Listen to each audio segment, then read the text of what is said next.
Ladies and gentlemen, welcome once again to the Word of the Day podcast. My name is Jamie Silva. I am your host, and as always, I am extremely pleased to have this opportunity to pleasantly explain another useful word to you all. Today's word is milquetoast. This word is spelt as if someone jammed together the words milk and toast, but then, maybe as a joke, they replaced the K in milk with the letters Q-U-E. It kind of looks like you should say it Milquetoast, or at least Milquetoast. But those pronunciations would be inaccurate. Again, it's just milquetoast.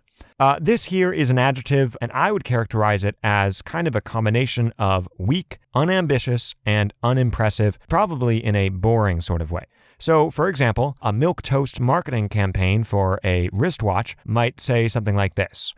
Experience the convenience of having a watch right there on your wrist by now. Like, whoever put that together doesn't seem to have been trying very hard. And as a result, what they came up with is really blah and bland and insipid, and probably won't sell very many watches.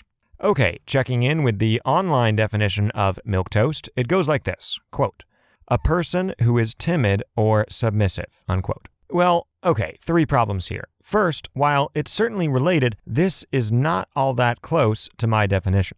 Second, this online version is a noun, not an adjective, as I had it. And third, this noun is basically a direct personal insult, and this show does not feature insults. I mean, obviously, a lot of the words we feature can be used in a pejorative or negative sense, which is fine with us, but, there are limits. We're not going to be like, today's word is dullard, and the closest synonym for dullard is moron.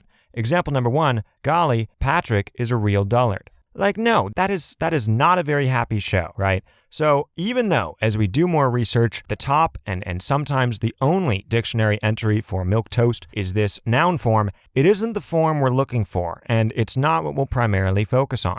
Rather, we'll spend most of our time on the adjective form, which actually dictionary.com does a nice job of defining. Quote, easily dominated, extremely mild, ineffectual, which kind of means ineffective, namby-pamby, and wishy-washy, unquote. So this is much better. And if the term namby-pamby is new to you, it basically means weak, feeble, and spineless. Likewise, if any of you are familiar with Charlie Brown, the beloved character from Charles Schulz's Peanuts comic strip, then you'll know he's frequently accused of being wishy-washy, which also is part of the milquetoast definition. Which is to say, Charlie Brown agrees with everyone, especially if they state their opinions loudly. He's indecisive, easily ignored or overlooked, he never sticks up for himself, etc.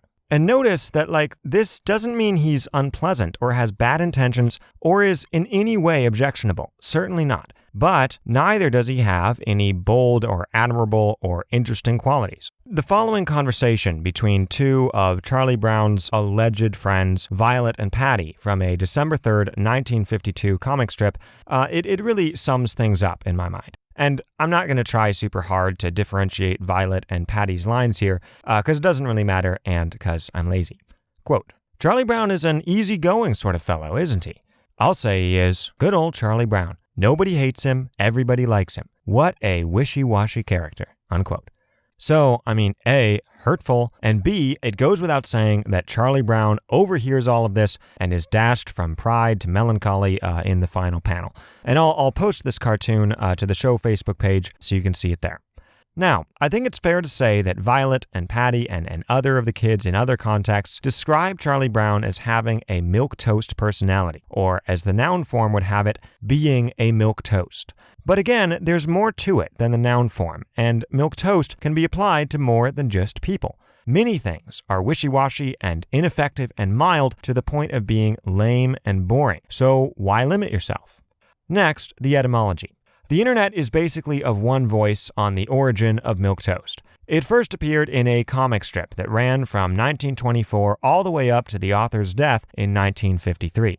The author was one Harold T. Webster. The comic strip was entitled The Timid Soul, and its main character was named Casper Milquetoast, an elderly man who was, well, all of these things we've been discussing. Here, as an example, is a Christmas card that you could send someone with Mr. Milquetoast on the front issuing the following cheery holiday greeting. Quote, "If you won't think it presumptuous of me, I'd like to, wish you a merry, or at least as reasonably pleasant a Christmas as we are entitled to, things being, being what they are, signed Casper Milquetoast, unquote. And those stutterings and stammerings, by the way, are written right into the text of the card. And this card we will also post on the show Facebook page and the Instagram as well. Why not? Now, this Mr. Milquetoast became something of a popular touchstone, an early meme, if you will, in 1940s America.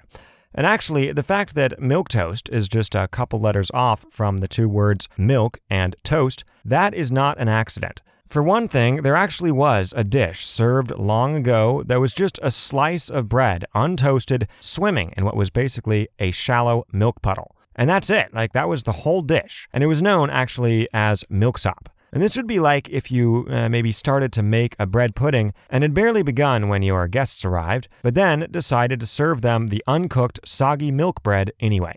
Apparently, milksop was mostly served to sick people or babies, presumably because they would have been too weak to resist.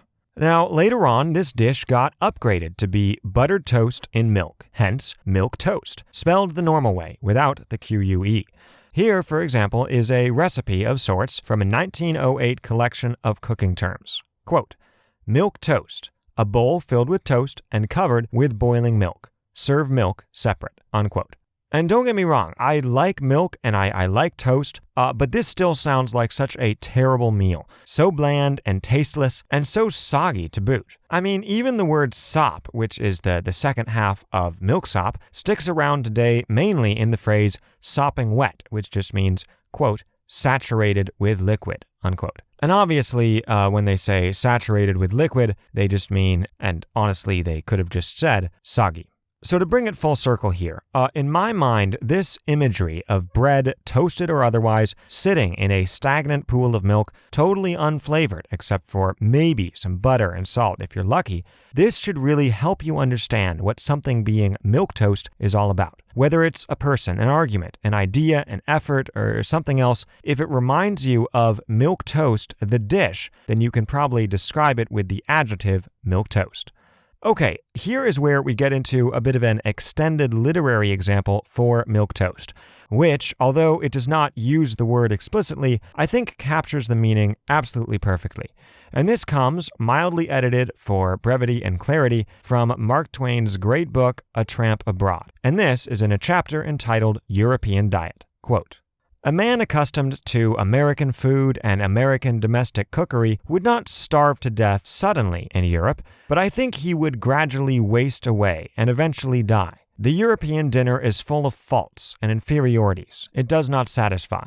The American traveler comes to the table eager and hungry. He swallows his soup, but there is an indefinable lack of something about it, somewhere. He thinks the fish is going to be the thing he wants and eats it, but isn't sure. So he hopes the next dish will perhaps be the one that will hit the hungry place, and tries it. But still, he is conscious that there is something wanting about that also. And thus he goes on from dish to dish, like a boy after a butterfly, which just misses being caught every time it alights. Now, to be sure, the number of dishes is sufficient, but then again, it is such a monotonous variety of unstriking dishes. The following is a recounting of the customary European dinner menu in summer, starting with soup. Characterless. Fish, usually tolerably good. Roast, mutton or beef, tasteless, along with a few of last year's potatoes. One vegetable, usually insipid lentils or string beans or indifferent asparagus. Decayed strawberries or cherries. Sometimes the apricots and figs are fresh, but this is no advantage, as these fruits are of no account anyway. Unquote. So there you have it. The cheap shots at apricots and figs aside, I think this beautifully reflects what the adjective milquetoast is all about. Most of the dishes listed and really the author's entire European diet experience could be described as milquetoast in a traumatic sort of way. Now, there is one other context where I think milquetoast is relevant a lot, and this would be politics. You see, politicians famously are really good at answering tough questions about their policy positions or controversies or what have you with these kind of bland, deflecting, fluffy responses that steer clear of anything that might offend someone. This is especially true among those running for office, where the surest path to defeat is stating an opinion that is out of step with the voters the candidate is trying to appeal to. And since, obviously, the more voters you have, the better, frequently this means trying to appeal to everyone. Thus, the safest approach for any would-be public official is to keep their comments extremely milquetoast, inoffensive, unspecific, full of platitudes, and stuff no one could disagree with. As a result, here is what the typical campaign stop often sounds like. Ladies and gentlemen, I am an American. I, like you, my fellow Americans, my fellow hardworking American families, I too enjoy eating chocolate cupcakes on a Sunday afternoon. I do not approve of terrorists or littering. Our children are our future. My tie, ladies and gentlemen, is blue. Oh, thank you all. Thank you, hardworking American families. Thank you so much. So, yeah, with speeches like that, I think I would probably be elected pretty easily. Unless, of course, my opponent figured out that voters actually prefer chilled iced tea on Sunday afternoons, and then announced that he or she did too, and then just rode that all the way to victory. Now, I also like this political example because it highlights one other interesting angle of Milquetoast, which is that usually the ideas or enterprises it refers to reflect conventional wisdom almost to the letter. There is nothing unique, out of the box, or original about them. They are the product of apathy, small-mindedness, and caution, not creativity. All right, it is now time for a couple examples of how to use Milquetoast in everyday conversation or writing. And I'll do one that has more of the timid, pushover sense that the noun focuses on, and then a couple with the unambitious, bland, and disappointing sense that fits the adjective better. Because remember, they are slightly different. Example number 1. When Elsie hinted that Norman had left a stingy tip at the restaurant, he offered the rather milquetoast response that, yes, she was right, he had, and he felt bad about it. You see, ordinarily, he tipped 28% instead of 24% like this time, but he was all flustered after accidentally spitting out his after-dinner mint while sneezing, and thus he neglected to be as meticulous with his long division on the receipt as he usually was. And so, apologizing profusely, Norman handed a random waiter $20 as he rushed out the door. Example number 2. When she was asked to put together some slides for her group on the progress of their latest marketing initiative, Ellen assembled a milquetoast collection of uninformative charts, corporate buzzwords, and obnoxious clip art. She was immediately asked to host the next firm-wide update. Example number 3. I thought I ordered a cherry snow cone, and instead, I get this milquetoast concoction of partially crushed ice and what appears to be cough syrup, complained Darren.